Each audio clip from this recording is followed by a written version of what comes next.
She came home carrying his favorite meal in both hands and found him packed, dressed, and kissing another woman on her sofa. He didn't even look ashamed. He looked relieved. And when she dropped to her knees and begged him not to do this, when she reminded him of everything she had sacrificed, he leaned over her trembling body, grabbed his car keys, and whispered 4 words that shattered her soul forever. "You were never enough."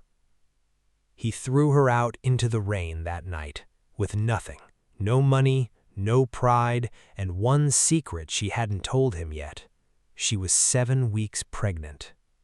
But what Marcus Obi did not know, what nobody knew, was that the woman he just discarded like yesterday's garbage was the missing heiress to the largest private fortune in West Africa.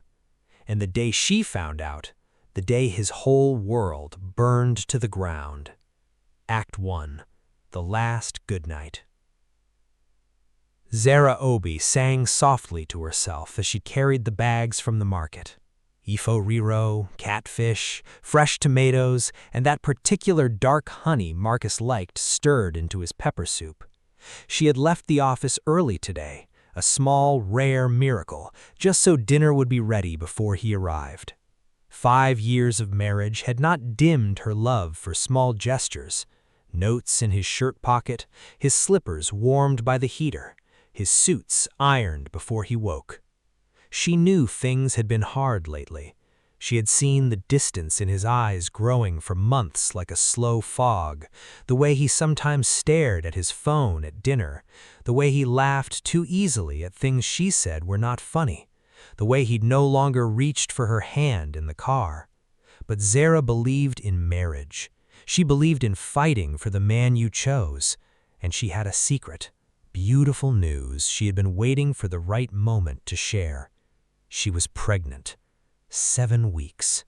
The kind of news that heals cracks and fills silences, the kind of news she prayed would bring him back to her. She pushed open the front door humming. The house was not empty, but it was not Marcus she heard first. It was laughter. Female laughter, high and bright and completely at home in a space where it did not belong. Zara stepped into the hallway slowly, her bag still in her hands. The living room light was on. 2 glasses of wine sat on the coffee table she had bought from that store on Awolowo Road. The sofa cushions had been rearranged. She turned the corner. Marcus sat there, his jacket off, his tie loosened, and the woman beside him, her long red painted nails wrapped around his arm, her perfume so thick that it had conquered the room, was not a stranger. Her name was Vivienne Eze. She worked in Marcus's building, marketing floor, 3rd level. Zara had met her twice at office parties, and both times she'd caught the woman's eyes lingering on her husband a half-second too long. She'd dismissed it, trusted her husband. She was looking at the result of that trust right now. "Marcus," Zara said. Her voice came out smaller than she intended, barely a whisper. Vivienne looked up first. She didn't flinch. She actually smiled, a slow, deliberate, beautiful smile, like she was happy Zara had finally arrived to witness this. Marcus turned, and instead of shame, instead of horror, Zara saw something that chilled her worse than betrayal itself. Relief. He stood up slowly, smoothed his trousers. "Zara, what is this?" Her voice cracked. The bag slipped from her fingers. One plastic wrap split, and fresh tomatoes scattered across the floor, rolling slowly toward the wall. Vivienne stood too, stretching luxuriously like a cat. She had the body of someone who'd never worked a hard day in her life. Her dress cost more than Zara's monthly salary. "Sweetheart," she said, not to Zara, but to Marcus. "Should I give you 2 a moment?" "No," Marcus said quietly. "Stay." Zara stared at him. "What?" "I've been trying to find the right time to say this." He ran hand through his hair. He looked impossibly calm. "This isn't working, Zara. This marriage, it hasn't worked for a long time." "Marcus, please." "You're a good woman." He said it like a verdict, like goodness was a consolation prize. But good isn't enough. Vivienne, she understands me. She's what I need right now. Zara's hands were shaking. "What you need?" She repeated the words. "Marcus, I am carrying your child. I found out 3 weeks ago. I was going to tell you tonight." She watched something pass across his face. Fear first, then something darker. Vivienne's eyes narrowed. "You're not pregnant," Marcus said. "I took 3 tests. Then it's not mine." The silence that followed was so complete, Zara could hear her own heart slamming against her ribs. She had not expected cruelty. Even now, after what she just walked in on, she had not expected cruelty. "How can you say that?" she breathed. Vivienne reached over and placed a hand on Marcus's chest, possessive, theatrical. "Marcus," she said sweetly, "you don't owe her an explanation. You've been honest with her. Whatever she does from here is her business." Zara turned to this woman. "You need to leave my house." Vivienne raised an eyebrow. "Your house?" She looked around, slowly, mockingly. "This house is in your husband's name. Check the deed, honey." Zara stepped forward. "Marcus, please, whatever has happened between us, whatever mistakes I've made, we can fix it. We have a baby coming." "Get out, Zara." 3 words, cold as stone. "What?" she said. "I said, get out." He moved toward the hallway, toward the cupboard near the door. He came with a small bag, her weekend bag, the one she used for short trips. He had packed it already. Clothes, toiletries, her Bible, some documents. He had planned this. This was not an ambush. He had rehearsed it. "I spoke to my lawyer this morning," Marcus said. "There are separation papers on the dining table. You'll sign them before you leave." Zara felt the room tilt. "You cannot be serious." "I also want to let you know," he paused. Vivienne came and stood beside him. They looked like a couple already, united. "That the phone, the car, the house account, all of it is being closed from tomorrow. You should make your own arrangements." Zara began to cry. Not the elegant kind, the broken kind, the kind that comes from the deepest cavern of the chest where all the years of devotion live. "Marcus, I have nowhere to go. Please, I'm pregnant. Whatever she has told you about me, whatever lie brought you here tonight, please, just talk to me. Look at me." He looked at her, and then he opened the front door. The night air rushed in. Rain was beginning to fall, gently at first, then heavier. "Goodbye, Zara." She stood there for 3 full seconds, 5 years of her life in a packed bag at her feet, his new woman watching from behind her with that quiet, satisfied smile. Slowly, Zara picked up the bag. She signed the papers on the dining table without reading them, her hands too numb to feel the pen, her eyes too blurred to see the lines. But she signed them, because in that moment, something broke inside her so completely that fighting felt like a language she had forgotten how to speak. She walked out. The door closed behind her, and the rain swallowed her whole. Zara had one place she could think to go, her aunt Mama Ngozi's flat in Yaba. She had grown up there, not born to the woman, but taken in by her from an orphanage at age 5. Mama Ngozi was not a warm woman, but she was familiar, and right now, familiar was all Zara had. She got into a bus, soaked and shaking, and sat in the back with her bag on her lap and her hand pressed over her stomach, protecting something too small to know it needed protection. The flat was exactly as she remembered, cramped, cigarette-scented, the television always too loud. Her aunt's son, Chukwudi, opened the door and looked at her with that particular expression she had grown up seeing, the one that made her feel like a problem. "Mama," he called back into the flat without moving aside, "your charity case is back." Mama Ngozi appeared in the doorway, tying her wrapper. She looked Zara up and down, the rain-soaked dress, the swollen eyes, the carried bag. She sighed the sigh of a woman who had predicted this. "I knew that man would send you packing one day," she said. "Come in before the neighbors see." Inside, Zara explained everything quietly. The cheating, the dismissal, the house, the papers she signed, the pregnancy she announced. The silence that followed was not compassionate. Mama Ngozi leaned back in her chair. A pregnant woman with no husband and no house. She said it the way someone announces the weather.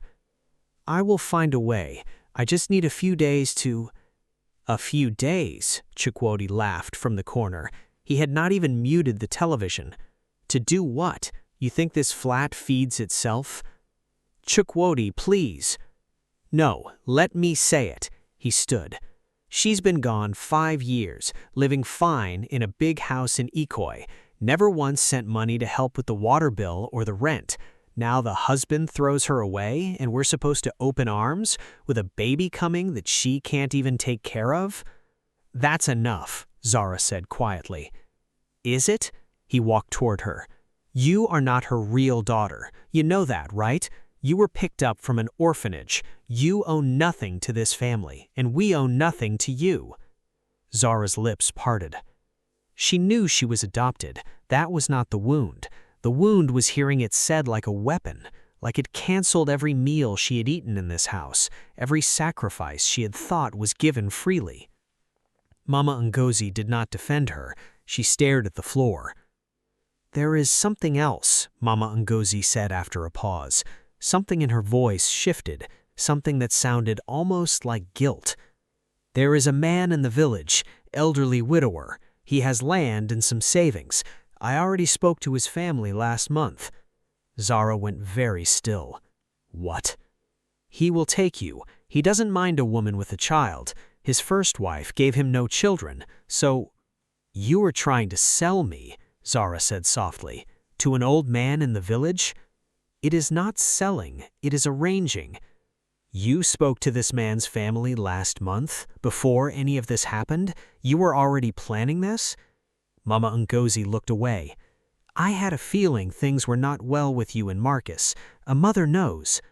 "You are not my mother," Zara said.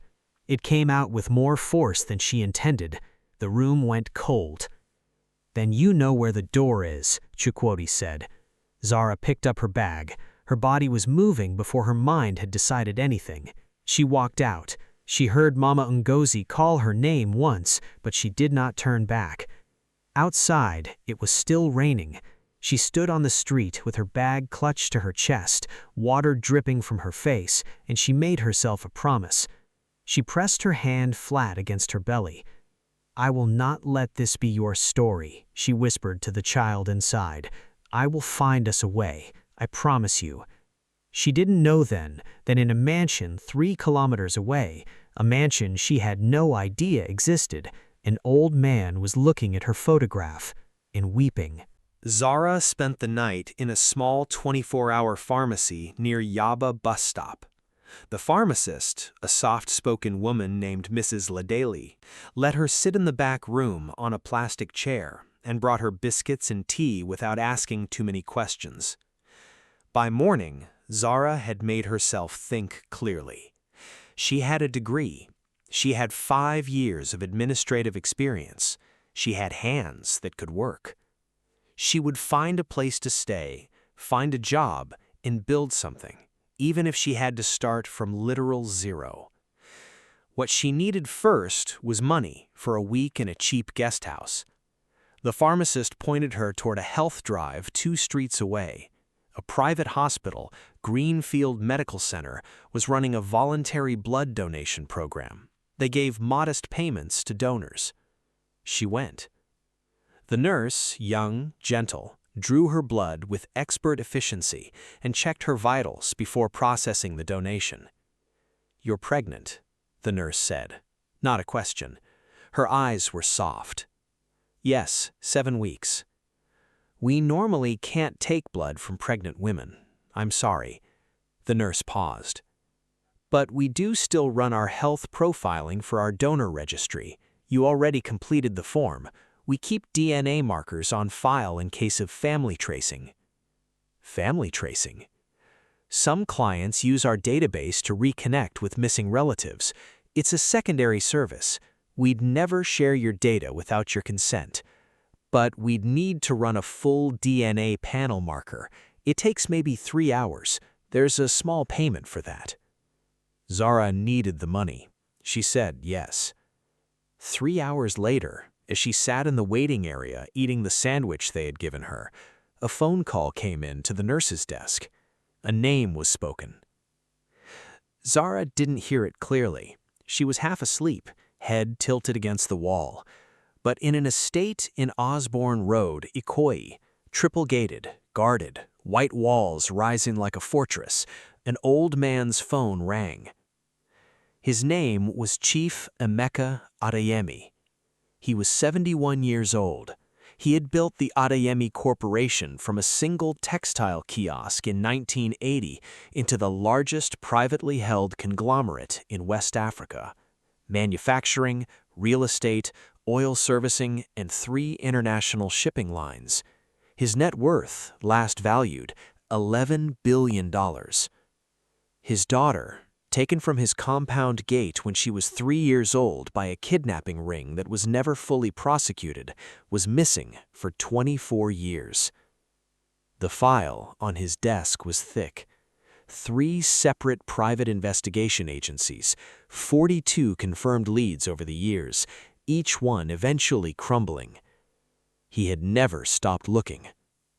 The voice on his phone said, "Sir, the DNA panel came back. We ran it against the family profile you registered with us 3 years ago."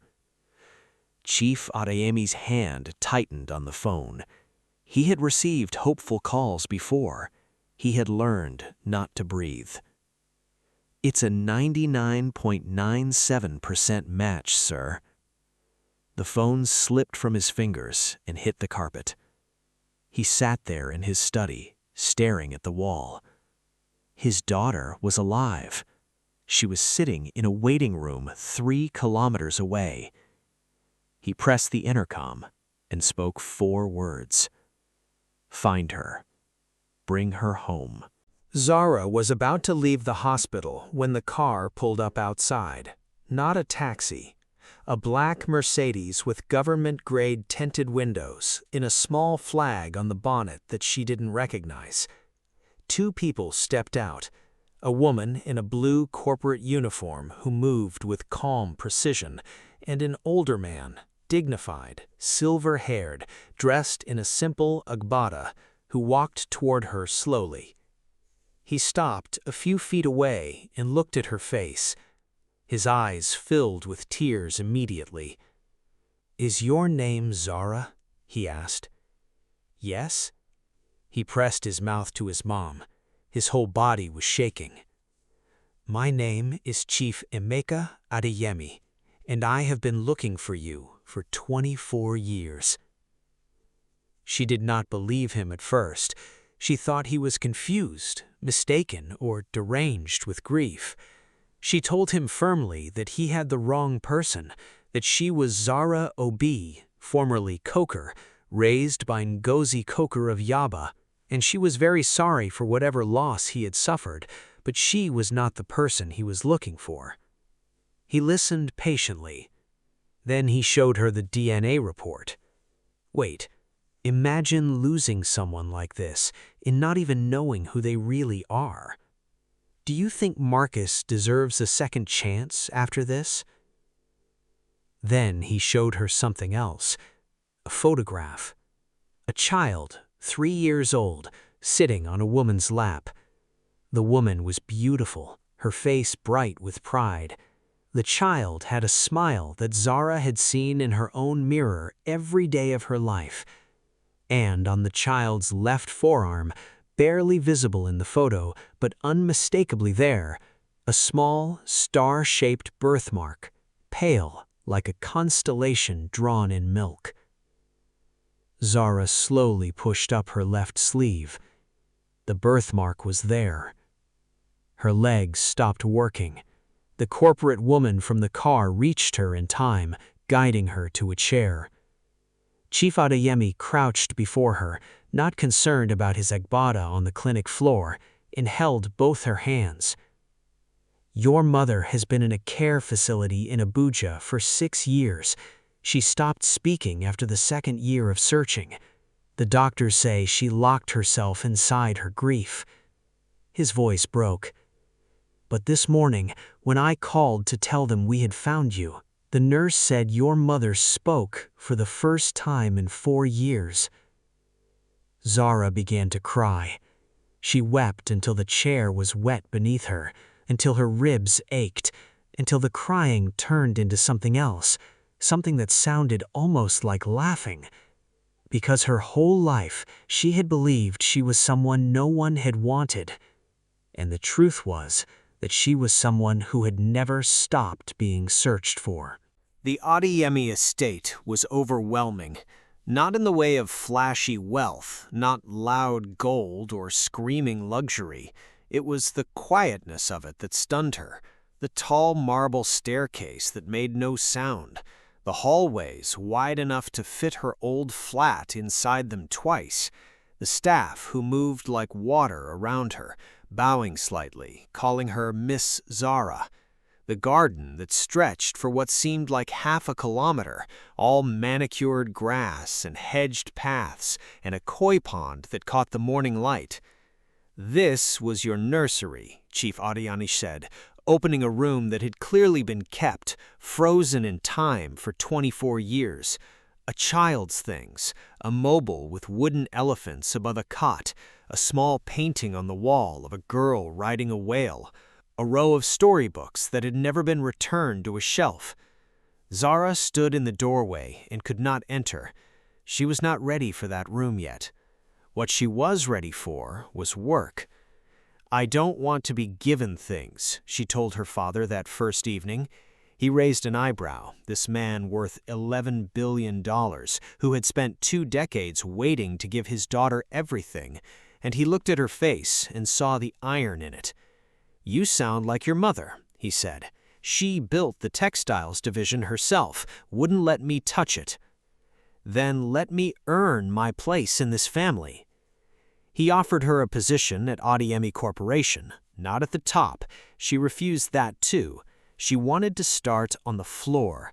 She wanted to understand the business the way water understands a riverbed, by flowing through every part of it.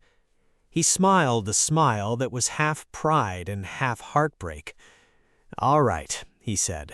"Design division, junior creative lead. You earn every promotion yourself." "Deal," she said.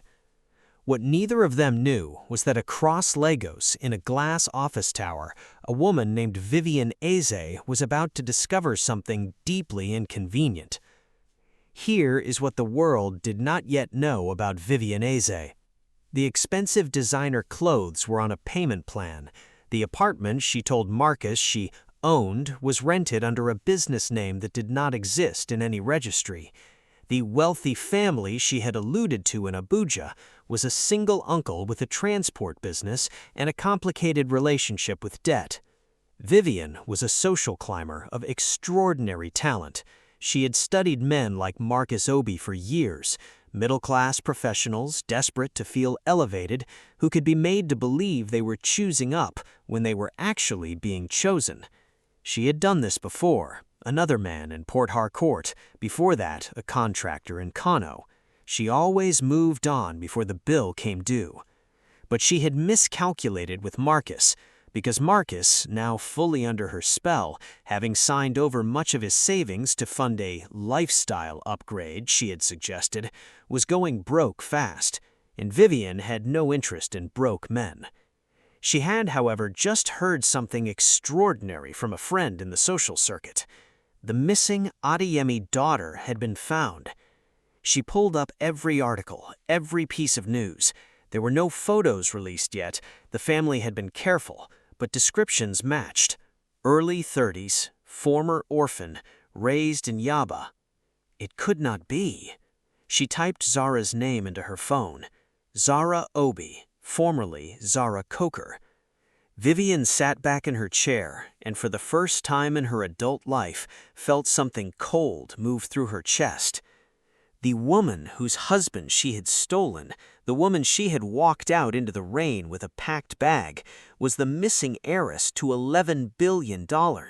She had thrown out a diamond with her own hands. She picked up her phone. "Marcus," she said when he answered. Her voice was perfectly calm. "We need to talk." Zara's first day at Adeyemi Corporation was the first day in years she had woken up not afraid. She wore a simple cream blouse and black trousers. She did not arrive in the family car. She took a ride share.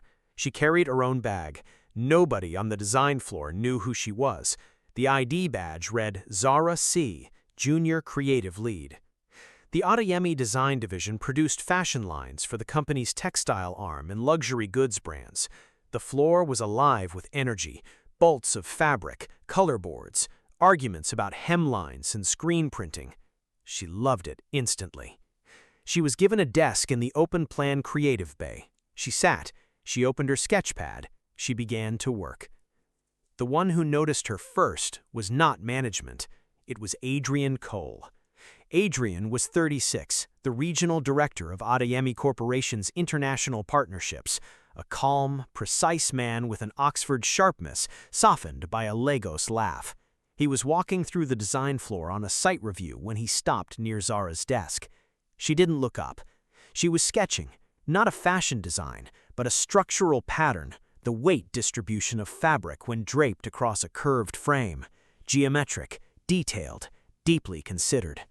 "That's not a clothing sketch," Adrian said. She looked up. "It's a foundation. You build the structure before you build the dress." He tilted his head. "Who taught you that?" "Nobody. I figured it out." He studied the sketch a second longer, then he nodded and walked on. He asked the floor supervisor about her that afternoon. The supervisor hesitated slightly before answering.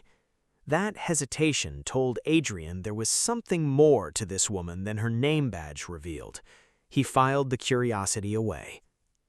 4 weeks after Zara settled into the Adeyemi estate, something happened that nobody was prepared for. She had been having a normal morning, breakfast with her father, a gentle argument about whether she needed a bodyguard to travel to the office. She said no, he said yes, no conclusion was reached, when her phone rang. Unknown number. She answered. A voice, male, calm, speaking in a register that made her skin contract. "Good morning, Miss Adeyemi. Or do you still prefer Mrs. Obi? Old habits." She said nothing. "We know about the baby," the voice continued. "You're about 4 months along now. Congratulations. And we know that because you're still legally married to Marcus Obi. Those separation papers you signed were not divorce papers, by the way. They were actually a property waiver, which means any child you carry still carries certain legal complications, which means your father's estate planning becomes very interesting." Her hand pressed flat against her stomach. "What do you want?" "Nothing dramatic, just a wire transfer. Your father has $11 billion to be generous. We want 50 million naira, cash equivalent, in 72 hours. Or we make sure the press gets a very different story about who the missing Adeyemi daughter really is and what she was doing in Yaba the night she was supposedly reunited with her billionaire father." The call ended. She sat still for exactly 30 seconds. Then she called her father. Chief Adeyemi was in his study when she walked in. He read her face before she spoke. "Tell me everything," he said. She did. He listened. Then he pressed the intercom and spoke 2 words. "Get Adrian." Adrian arrived in 12 minutes. He listened to the recording Zara had presence of mind to make. He pulled out a small notebook and began writing. He was not panicked. He was thinking. "They're not professionals. A professional extortionist doesn't mention what they know in the first call. They want you to feel watched, but they've already shown their hand. This is someone who knows you personally," Adrian said. He looked at Zara. "Someone who knew your pregnancy before it was public. That's a very short list." Zara's jaw tightened. "Marcus knew," she said quietly. and Vivienne was in the room. Adrian nodded. Then let's find out which one of them picked up the phone. He made 3 calls in the next hour. By evening, he had the answer. The call had been traced to a burner phone purchased at a shop in Victoria Island that same day on a security camera by a woman in a red blouse with long nails and large sunglasses. Vivienne. Here was what Vivienne did not understand. That when you try to extort a man who has spent 24 years navigating legal battles, intelligence agencies, and private investigators to find his kidnapped daughter, you have chosen the wrong family to threaten. Chief Adeyemi contacted his legal team, his security team, and a retired inspector general who owed him a very old favor. The plan was simple. Zara would agree to the wire transfer, make contact with Vivienne, confirm the terms, and set a location for the handover of documents. The moment Vivienne arrived, she would be walking into a cage. Zara made the call herself. She sat at a table in the Adeyemi estate study, her voice perfectly controlled, her hand steady on the phone. Adrian sat across from her. Chief Adeyemi stood by the window with his arms folded. "I agree to your terms, but I need proof of what you have before anything transfers. Bring the documents yourself. I'll bring the account details. Let's end this quietly." Vivienne agreed. They set the meeting for a hotel lounge in Lekki. Neutral ground, Vivienne thought. She arrived in her best outfit, designer heels, fresh hair, confidence like armor. She was shown to a private room at the back of the hotel. She sat. She arranged her face into its most professional expression. She did not notice the man reading a newspaper near the door. She did not notice the 2 women at the far table who were not eating. She opened her bag, reached for the folder, and the room door opened. 12 people walked in. 6 police officers, 2 members of the EFCC, 2 lawyers, and Zara Adeyemi standing in the doorway in a simple gray dress, looking at Vivienne with an expression that was not anger. It was something calmer than anger. It was pity. "You had everything you needed," Zara said quietly, stepping inside. "Marcus gave you everything I worked 5 years to build, and you still wanted more." Vivienne's face had gone pale. Her hands gripped the folder. Her eyes moved to the officers and the door and back.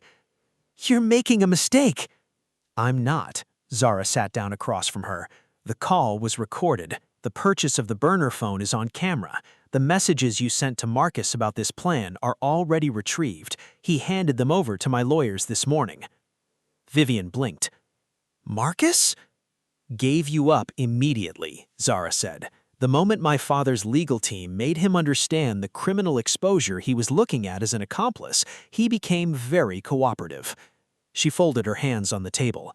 "He also wanted me to tell you something." Vivienne's throat moved. "He said," Zara glanced at the folder in front of her, and I'm quoting, "She was using me the whole time. I just didn't want to see it."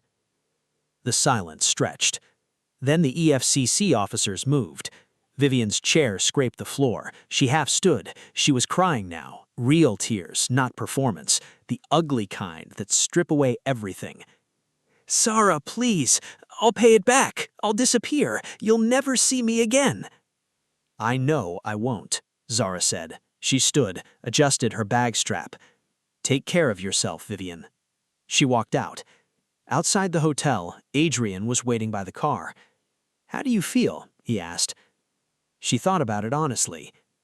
"Free," she said, and she meant it. It is important to understand what happened to Marcus after Vivienne was arrested. He had given her up to save himself. He had cooperated with every legal request, handed over every message, every voice note, every transaction record. He believed this would protect him. It did not, because once the lawyers had his records, they found other things. Financial records showing that during their marriage, Marcus had made systematic withdrawals from joint accounts, money Zara had saved to fund a lifestyle and a relationship that had been going on for longer than he had admitted. 2 years before he threw her out, not 3 weeks, 2 years. Zara had been working, cooking, praying, and carrying his house while he had been quietly draining the foundation. The family court case was brief and devastating for him. He had no grounds to contest anything. The property waiver she had signed, which his lawyer had buried as a separate clause, was invalidated by the court as having been signed under duress without independent legal counsel. She got nothing from Marcus Obi. She didn't need nothing from Marcus Obi. But the court's decision stripped him of the narrative he had planned to sell, that she was unstable, dishonest, a woman who failed at marriage. Instead, the court record described her as a victim of financial coercion and emotional manipulation. And then the Adeyemi Corporation announced its newest senior executive, Zara Adeyemi, Creative Director, Design Division. Marcus saw the announcement on his phone. He was sitting in the flat he had moved into after Vivienne's arrest, a one-bedroom flat in Surelais, modest, quietly humbling. He called her. She did not pick up. He called again. She did not pick up. He sat alone in that flat for a long time, looking at his phone, at the announcement, at the photograph of Zara in a boardroom chair looking more alive than he had ever seen her during their marriage. He called her barren. He told her she was never enough. And she was sitting in a boardroom chair at 29 years old, running a division of an $11 billion company, carrying his child. He pressed his palms against his eyes. 3 months into her new life, Zara traveled to Abuja. The care facility was quiet and clean, the kind of place where wealth expressed itself not in opulence, but in peace. Wide corridors with soft lighting, gardens visible from every window, staff who moved and spoke like they understood that the people in their care had been through things language could not hold. Her mother's name was Dr. Emeka Adeyemi. She had been a pediatric surgeon before the kidnapping. The grief had taken her practice, then her speech, then, for long stretches, her recognition of the people around her. Zara was brought to the door of her mother's room. She stood outside for a long time. Then she knocked. "Mama?" she said. The word felt strange in her mouth, a word she had never said to anyone who deserved it. A sound came from inside, movement. The nurse opened the door gently. Her mother was sitting by the window, thin, silver-haired at the temples, hands folded carefully in her lap as though she was conserving them. And her face, when she turned, was the most heartbreaking, beautiful face Zara had ever seen, because it was her face. 20 years older, carved by loss, but unmistakably the same eyes, the same slightly upturned nose, the same way of holding the mouth when something was being controlled. Her mother looked at her. She stood up slowly. "Zara," she said. Her voice was hoarse from years of disuse, rough as old paper, but it said the name like it had been saying it inside every day, privately for 24 years. They met in the middle of the room. Zara did not know who reached first. She only knew that she was being held, really held, the way you hold something you thought was lost forever, and that her mother was saying her name over and over against her hair, and that for the first time in her life she did not feel like an afterthought in someone else's story. She was the whole story. She was the part they had never stopped looking for. Back in Lagos, Zara was becoming impossible to ignore. Her work at Adeyemi Corporation moved fast. She had an instinct for design that was also somehow an instinct for people. She understood what made someone feel beautiful, what made a woman stand differently in a room, what made a man's shoulders drop with confidence when the cut was right. She redesigned the company's flagship fashion line in her 3rd month. The collections sold out. She built a mentorship program for young women from low-income backgrounds, seamstresses, tailors, market stall fabric traders, bringing them into professional pipelines with stipends and training. The industry noticed. Forbes West Africa named her in its 30 under 30 list 6 months after her arrival. The interview photograph showed her in a simple navy dress, sitting at her father's old design table with a sketch pad and a cup of tea. The comments section on the article had 40,000 replies. The one that went most viral was from a handle no one recognized, @MarciusOfficial, spelled with a capital I instead of an L, disposable looking, which said, "She looks good for someone who couldn't keep her husband." It was deleted within 4 hours, but not before it was screenshotted and sent to Zara. She read it, set down her phone, and went back to her sketchpad. She did not respond. She did not need to. It happened slowly, the way real things do. Not a declaration, not a grand gesture at first, just the accumulation of small, true things. Adrian Cole brought her coffee without asking how she took it, because he had noticed, quietly, on the second day. He remembered what she said in meetings and referenced it weeks later in contexts that showed he had been thinking about it. When she was running late on a project and stayed until 10 night, he stayed too, not to help exactly, but to be present. She found herself looking for him in rooms before she consciously understood why. One evening after a partnership dinner, they stood on the terrace of the Adeyemi guest tower and looked at the city lights below. "Can I ask you something honest?" said Adrian. "Yes." "Are you happy?"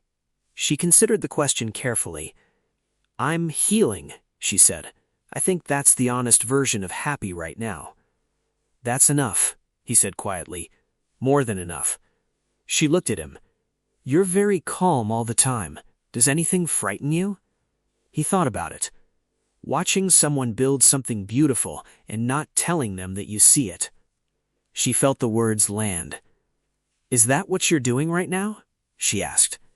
"Yes," he said simply. She looked away, back at the city. Her hand was resting on the terrace railing. After a moment, his hand covered hers. Neither of them moved. The city shimmered below. She had been thrown out in the rain with a packed bag, pregnant and broken, less than a year ago. And here she stood. Evil does not always accept defeat gracefully. From prison, Vivienne had time to think, and Vivienne thinking was dangerous because she was, whatever else, brilliant in the tactical mechanics of destruction. She had one more card. Through a lawyer who should have known better, she sent a message to a tabloid journalist with whom she had a long relationship. The message contained a claim that Zara Adeyemi had faked the DNA test, that the real Adeyemi daughter had died in a road accident in 2019 and had been identified by the kidnapping ring, that Chief Adeyemi was being deceived by a clever con artist from Yaba who had somehow obtained the family's DNA profile. The tabloid published it without verification. By morning, it had 10 million views. Zara saw it over breakfast. She read the whole thing, set down her tea, called her father. Chief Adeyemi was already on the phone with 3 lawyers. "I will handle it," he said. "No," she said calmly. "I will." She called a press conference, not through the corporate communications team. She stood at the podium herself, no notes, no prepared statement, and answered every question for 45 minutes. She requested that the DNA report be published in full, overseen by 3 independent international labs. She invited the journalist who had run the story to attend the verification in person. The re-verification took 4 days. The result was the same, 99.97% biological match. The tabloid issued a retraction. The journalist's career effectively ended. The lawyer who had passed the message from Vivienne was disbarred, and Vivienne, from her cell, saw the last door close. She had tried to unmake Zara Adeyemi twice. Twice, Zara had come back stronger. Some people are built like rivers. You cannot drown them with their own water. The baby arrived on a Tuesday morning in October. The delivery room of Greenfield Medical, the same hospital where Zara had sat on a plastic chair eating a sandwich while her DNA was quietly changing her life, was filled with only 3 people: the doctor, the nurse, and Adrian, who held her hand the entire time without being asked. She had not told him she wanted him there. She had simply said, "I need to go to the hospital," and he had said, "I'm coming," and she had not argued. The baby, a girl, arrived at 6:14 a.m., just as the sun was coming up over Lagos Harbor. She was small and perfect, and she screamed with enormous conviction, as though she had a great deal to say and had been waiting long enough to say it. Zara held her against her chest and felt something settle in her, deep and final and true. "What will you call her?" the nurse asked. Zara looked at the window, at the light filling the room. "Amara," she said. "It means grace." Her father arrived within the hour. He stood at the nursery window with his palms pressed flat against the glass, looking at his grandchild, and for the first time in 2 decades, he did not look like a man carrying loss. He looked like a man who had been returned to himself. Her mother, video calling from the care facility in Abuja, she was not yet strong enough to travel, watched the screen with both hands over her mouth. "She has your forehead," her mother said, "exactly yours." Zara held the phone so her mother could see Amara's face. 2 women, 3 generations, in a room full of morning light. Justice did not come in one dramatic moment for everyone who had wronged Zara. It came in quiet, inevitable increments, the way water eventually takes down stone. Mama Ngozi called 6 months after everything became public. Zara's number had changed, but Chukwudi, who had apparently found it somewhere, passed it along. Mama Ngozi's voice on the phone was different, tentative, stripped of its old authority. "I just wanted to say," she began. "I don't need an apology," Zara said, not coldly, just clearly. "I want you to know that I forgive you, for all of it. But I need you to also know that forgiveness is not the same as returning. I wish you well, Mama Ngozi. I genuinely do." She hung up. Chukwudi, who had apparently been telling people for months that he was Zara Adeyemi's cousin and leveraging it at social events, was quietly and firmly contacted by Chief Adeyemi's lawyers, who made it clear that any false claims of family affiliation would be treated as fraud. He stopped mentioning her name in public. Marcus Obi had filed for divorce properly by then. The courts had set the terms, and Zara had agreed to everything without contesting. She wanted no claim on anything that had been his. She wanted to be legally clean of that chapter. The day the divorce was finalized, Marcus sat outside the courthouse alone. A journalist recognized him. Because of Zara's prominence, his face had become briefly, unwantedly famous, and asked him if he had any statement. He looked at the camera for a long time. "No, I don't have anything to say." He walked to his car, and he drove away.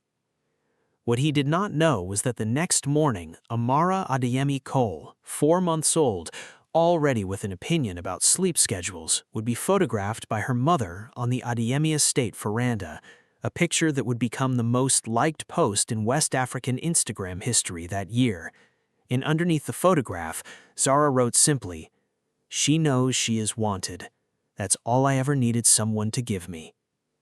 Adrian proposed on a Thursday. Not at a fancy restaurant, not at a function or in front of cameras or under lights arranged by a PR team. He proposed in the Adeyemi design studio at 9 p.m. when everyone had gone home and Zara was still at her desk with Amara asleep in the portable cot beside her because she had not wanted to put her in the nursery yet, needed her close, and Adrian walked in with 2 cups of tea and set one beside her sketchpad. She looked up. He sat on the edge of the desk. "I've been thinking about what to say for 3 weeks, he said. She smiled slightly. "That's unlike you." "I know, it should have been easy. It felt so obvious what I wanted to say, but I kept stopping because I wanted to get it right." He looked at her directly. "You have rebuilt yourself from nothing 3 times in the last year. You came back from everything they tried to use to break you, and every single time, you came back cleaner, more yourself. That is the rarest thing I have ever seen in a person." Amara shifted in her cot. They both looked at her. She settled. "I love you," Adrian said. "I love Amara. I want to be the constant in your life that nobody ever was." He pulled a ring from his pocket. Simple, elegant, a round diamond set low in a band of gold. "Will you let me?" She looked at the ring. She thought of the woman she had been on a bus in the rain, hand on her stomach, making promises to a child she was terrified to bring into a world that had just rejected her. She thought of everything the world had tried to make her believe she was worth. Then she looked at Adrian, and she knew everything she knew she was worth now. "Yes," she said. Amara woke up at that exact moment and made a very firm sound of what they chose to interpret as approval. In the year that followed, Zara Adeyemi Cole did what nobody who had thrown her away had predicted. She did not simply exist in her inherited wealth, she grew it. The design division she had joined as a junior creative lead was restructured entirely under her leadership into a standalone brand, Amara by Adeyemi, named for her daughter, built on the philosophy that clothing should make women feel returned to themselves. The brand launched to international attention. Collaborations with Paris, London, and Nairobi fashion houses followed. Revenue doubled in the first fiscal year. She opened the Adeyemi Foundation's Women's Craft and Commerce Center, a training and certification hub in Yaba of all places, right in the neighborhood where she had spent the worst night of her life. She chose that location deliberately. "Because the women who needed most are already there," she said in the launch speech. "And I know that neighborhood.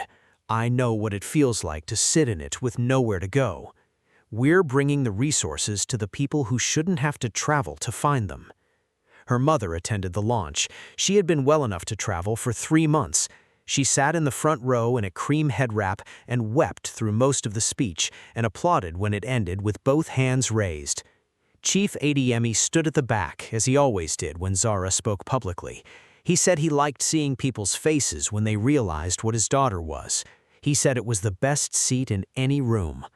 At the end of the ceremony, a young woman in the crowd, perhaps 20 years old, clearly nervous, clutching a notebook, pushed forward and asked Zara if she could ask one question.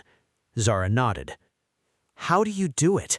After everything that happened to you, after people threw you away and called you nothing, how do you build instead of break?" Zara looked at the girl for a moment. Then she said, "I stopped believing that the people who rejected me were qualified to tell me what I was worth. They were wrong about me. They were not my mirror. I was my mirror. And once I understood that, once I chose to trust what I saw in myself over what they told me they saw in me, nothing they said could reach me anymore." She paused. "The woman they threw out in the rain, she was the best thing that ever happened to them. They just didn't deserve to keep her." The crowd erupted. The evening light came down orange and slow across the Adeyemi estate. Zara sat on the wide veranda with Amara in her lap, the baby's fingers wrapped around one of hers with that unconscious fierceness that babies have. Adrian sat beside her, his arm around her shoulders. Her father's chair was to her left. Her mother, visiting for the week, stronger every month, sat to her right, reading quietly. Nobody spoke for a while. The koi pond caught the last of the sunlight. Somewhere inside the house, a member of staff was playing soft music through the speakers, something old, something Afrobeats from the 90s that Chief Adeyemi liked. Zara looked at all of it, at her daughter's face, peaceful with sleep, at her husband's hand, warm on her shoulder, at her father's profile, finally at rest, at her mother, turning a page, healed. She thought of the woman who had carried groceries home to make her husband's favorite soup, who had been slapped in her own living room, who signed her name on papers she could barely see through tears, who sat in a pharmacy waiting room with nowhere to go and made a promise to a child the size of a fig. "I will find us a way." She had. She pressed her lips to the top of Amara's head. "Finally," she thought, "we are home." Zara was called barren. She was called useless. She was told she would never amount to anything without the man who threw her away. And today, she runs an empire named after the daughter they said she could never have. There is someone watching this right now who has been told they are too broken, too poor, too much, or not enough. I need you to hear this. The people who discarded you did not know what they were holding. That is their failure, not yours. So tell me in the comments, have you ever been thrown away by someone who later realized what they lost? And if you could say one thing to the person who walked away from you now, what would it be? Drop it below. Your answer might be the one that saves somebody else.